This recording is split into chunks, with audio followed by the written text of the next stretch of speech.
Hey guys, Rob here, the Floor Explorer, and I'm here with Endless Legend Tempest, a game that I'm just really excited to showcase and show off a bit because, honest to God, Endless Legend Tempest is just a really good game. It has so much going for it. It's easily the best expansion, and that's saying a lot because I think a lot of people really liked Endless Legend Shifters, and there's a good reason for that because it was a great expansion.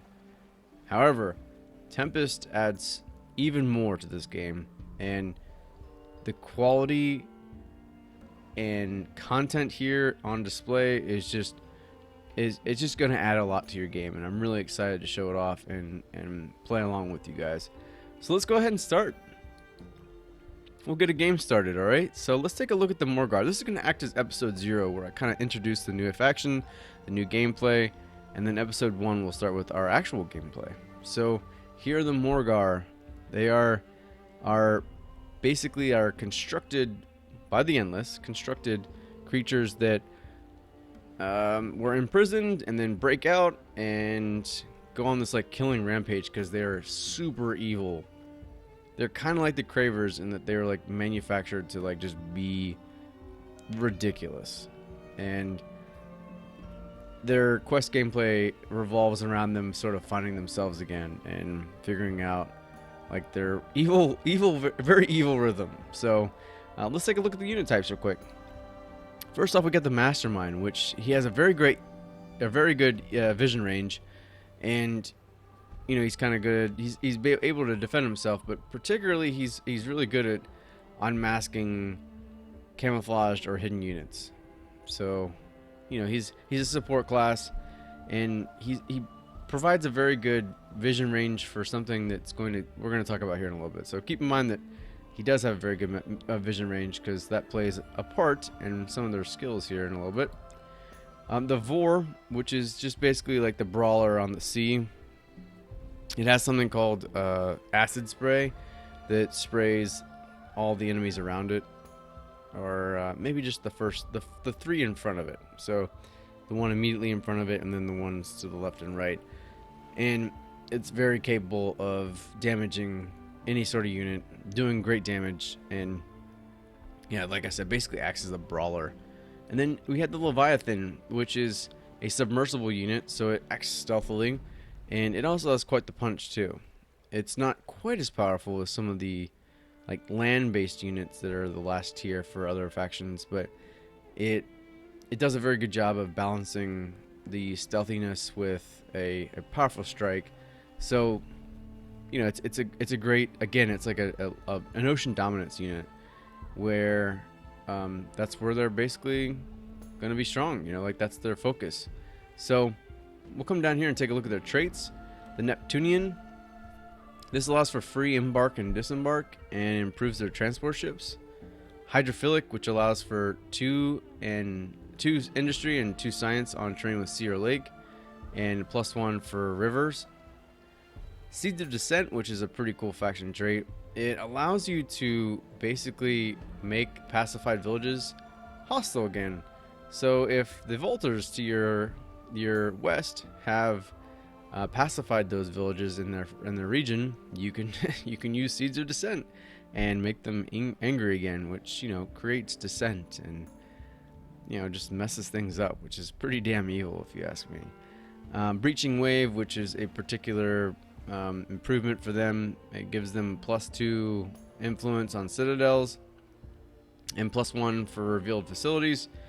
Mastermind, which we talked about, the Morgawr main quest, which we'll get into. The shipyard is something that was already in game, but they start with it.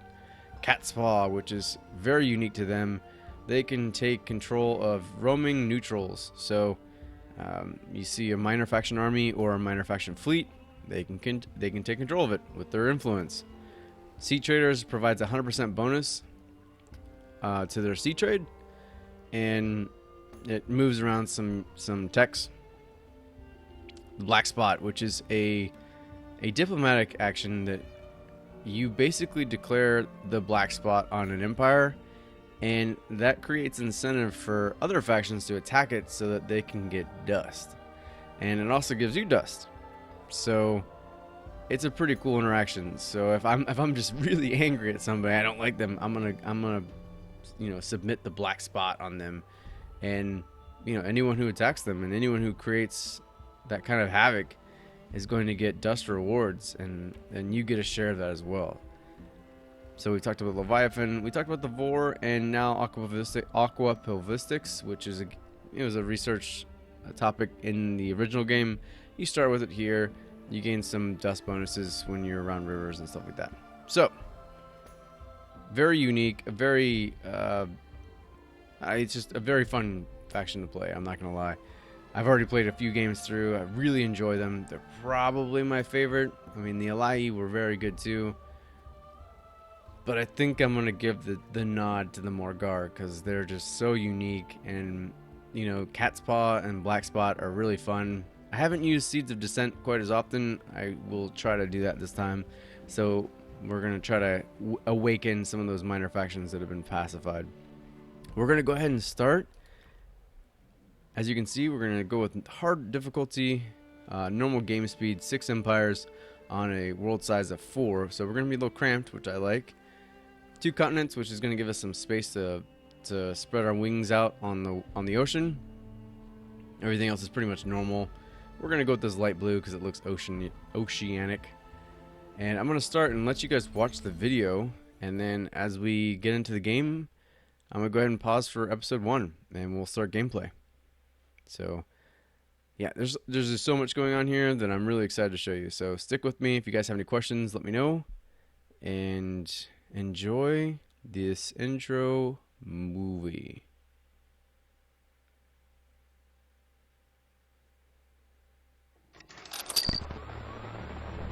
Luckily for Auriga, they sleep. We didn't understand them. Didn't even know where they came from. We couldn't control them. So in desperation, we contained them.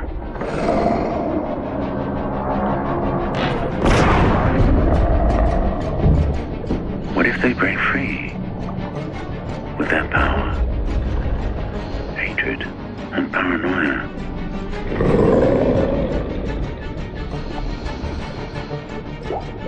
Then Auriga will weep. As she has never wept before. Tears enough to fill the salt seas. Yeah, another awesome intro movie. Definitely has a more dark tone to their intro movie. Alright, so here we are starting off. And we're kind of on a peninsula, but it doesn't matter because we take really good advantage of ocean terrain. So it's better that we're off on this little shtick here. And let's see what we can do to find a good spot. So that's actually a really great spot. 11 food, 10 industry, 12 science, and 10 dust. Let's see if we can get a little bit more out of that. 10, 10, 12, 11.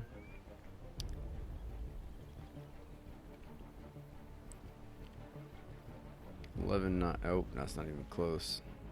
But no, that we can't do that there. That would be great if we could, though. This is actually going to be a great spot. It's going to be the best spot we could.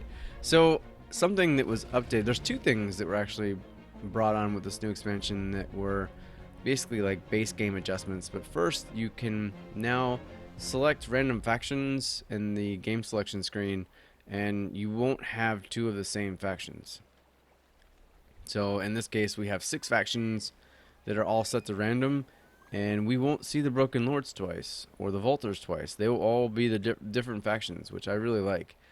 And also, there's new, like basically algorithms that are added to each faction's start, where they're going to be given higher chances of starts in terrain that make more sense to them. So obviously, the Morgawr here start right on the water because that's where they should be.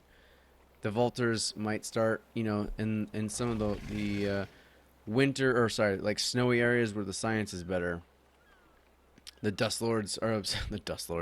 Broken Lords may start in the desert and stuff like that, where there's more dust and stuff like that, so on and so forth. So basically the starting points are geared towards your particular faction. So really awesome change. Both of them are really awesome changes. So let's go ahead and start the city here. And as you can see, we'll set our like debarking point here, and this is a good stop. We're gonna stop right here. So right before we start this game, we're gonna go ahead and call this episode 0, an introduction to the Morgawr and to the expansion pack. However, episode 1, expansion 1. Episode 1 will be coming shortly after episode 0 drops. So this is just an introduction to this new, great faction that adds a great deal of gameplay changes, and we'll just dive right into gameplay. So stay tuned. Thanks for watching, guys. Stay tuned for episode 1 coming up shortly.